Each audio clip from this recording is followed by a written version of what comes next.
In the beginning, this slide makes me feel really old. In the beginning, we had single operating systems that we put on single pieces of silicon. It was crazy. It was like you installed a server, and you had an OS on that server, and then you stopped. And when things went really wrong, you did this. There are like 30 people in this room that are old enough to remember this. But you did this. You made byte-for-byte copies, and then you restored them. It was like you were playing Nintendo, and you wanted to start again. But then came along virtualization, and people said, hey, hooray, we can totally burn down our data centers by putting just all the things on our silicon. We can put many, many operating systems on our hardware, and then we can completely hang ourselves, because it turns out that when you put a lot of operating systems on hardware, things become kind of complex, and then your data center burns down, and then you are fired, which makes you really sad. So, a lot of people came on. This wasn't a new idea, right? Mark Burgess was talking about this in '93. But all of a sudden, when you had all of these operating systems that had started spawning exponentially in your data center, it turns out that you had to manage configs, and this was kind of hard. So a lot of people came along and said, hey, we can do this. But we thought, hey, now that we're managing configs, now that we're building up these OSs and managing configs in these long-lived operating systems, we can get rid of image management. Hooray, no more Ghost. That will be terrific. But, then along came containers, all right? So we had containers, and it turned out that now we could build these short-lived instances, right? We no longer had to manage these operating systems that were sort of expensive to build. All of a sudden, I don't know why this slide is there. It's like a guy riding a whale, right? But it turns out that, containerization looks a lot like image management, right? Because all of the expense is in the deploy step.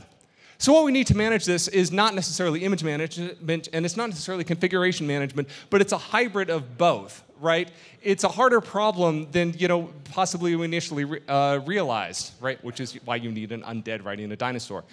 Heartbleed is one classic example of this, right? Because if you put all of your eggs in the deployment basket, then it's going to be very difficult to understand, A, the state of your systems, right?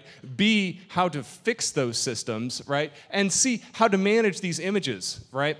Because all of a sudden, you've got this problem where you've taken these images, which you've deployed throughout your infrastructure, right? But because there are these opaque black boxes, it's really hard to see inside them. So instead of the old world, where we were focused on trying to understand the interrelationship between processes on a single operating system, which was terrific, right? Now we have these opaque black boxes, these containers, and we have to instead take a step back and understand the interdependency between those two things, right? So a bunch of folks have come along and said, okay, that's an interesting problem, right? Some of the old players are here, some of the new players are here, right? For example, you have Google and GCE and the new Kubernetes project, which is extremely interesting. If you haven't had a chance to look at it, I recommend that you do.